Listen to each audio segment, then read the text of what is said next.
दोस्तों, आज हम सुनेंगे राधा कृष्णा प्रेम कहानी। वृंदावन की पवित्र भूमि। वृंदावन एक ऐसा स्थान जहां हर कण में प्रेम और भक्ति बसती है।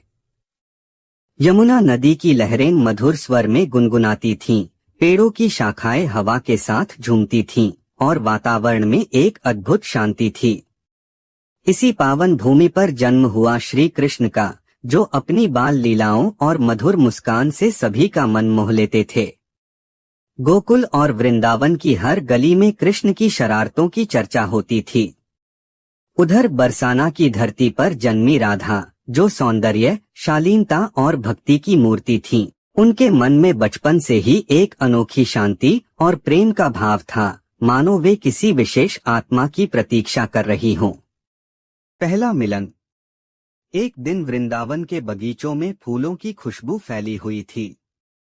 राधा अपनी सखियों के साथ फूल तोड़ रही थीं, तभी दूर से बांसुरी की मधुर धुन सुनाई दी। वह धुन इतनी मनमोहक थी कि राधा का हृदय धड़क उठा। वे उस स्वर की ओर खींचती चली गईं। जैसे ही वे पास पहुंची, उन्होंने देखा एक सुंदर बालक, सिर पर मोरपंख, हाथ में बांसुरी और चेहरे पर दिव्य मुस्कान। वह थे श्री कृष्ण। कृष्ण ने मुस्कुराकर राधा की ओर देखा और उसी क्षण दोनों की आंखें मिलीं। उस एक पल में मानो समय थम गया। यह कोई साधारण मिलन नहीं था, बल्कि दो आत्माओं का पुनर्मिलन था। बांसुरी और प्रेम का जादू। कृष्ण की बांसुरी केवल एक वाद्य नहीं थी, बल्कि वह प्रेम का माध्यम थी। जब भी कृष्ण बांसुरी बजाते, पूरा वृंदावन मंत्रमुग्ध हो जाता। गोपियां अपने काम छोड़ देती, पशु पक्षी भी उस धुन में खो जाते और यमुना की लहरें भी जैसे थम जाती। लेकिन राधा के लिए वह धुन कुछ और ही थी, वह उनके हृदय की पुकार थी।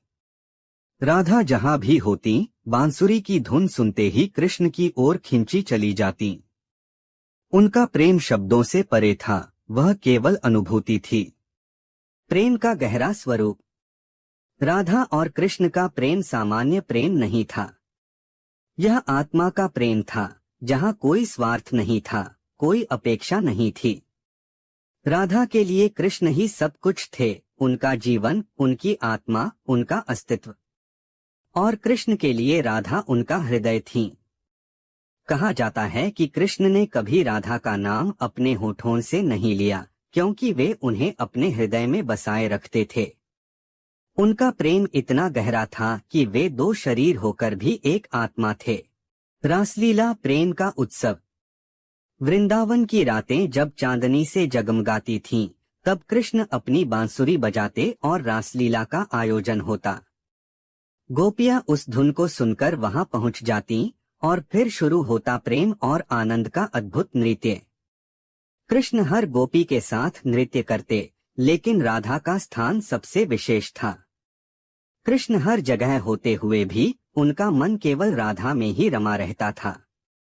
रासलीला केवल नृत्य नहीं था, वह आत्मा और परमात्मा के मिलन का प्रतीक था। विरह की शुरुआत। समय हमेशा एक जैसा नहीं रहता। एक दिन ऐसा आया जब कंस के अत्याचारों को समाप्त करने के लिए कृष्ण को मथुरा जाना पड़ा। यह समाचार सुनकर वृंदावन में शोक की लहर दौड़ गई। राधा का हृदय टूट गया, लेकिन उन्होंने अपने प्रेम को आंसुओं में नहीं बहने दिया। कृष्ण ने वृंदावन को छोड़ दिया, लेकिन उनका प्रेम वहीं रह गया, राधा के हृदय में। विरह की पीड़ा। राधा और कृष्ण का मिलन भले ही समाप्त हो गया, लेकिन उनका प्रेम और भी गहरा हो गया। राधा ने कभी कृष्ण से मिलने की इच्छा नहीं जताई।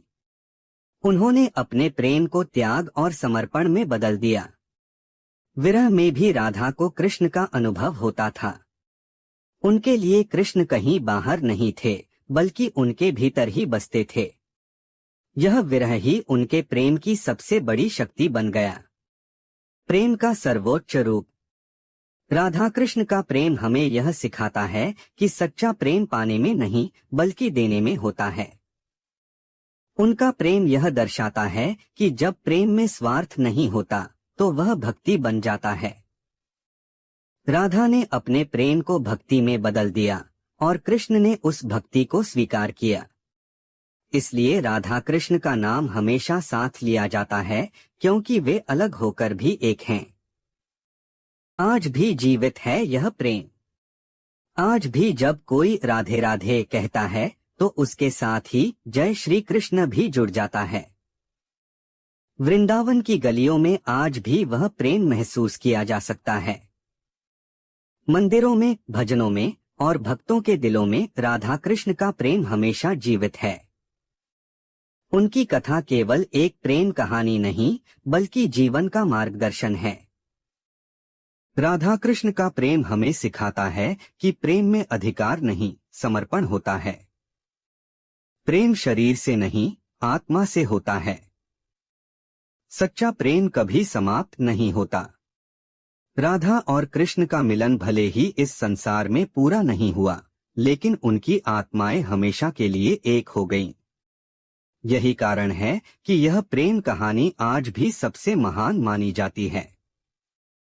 राधे राधे, जय श्री कृष्ण।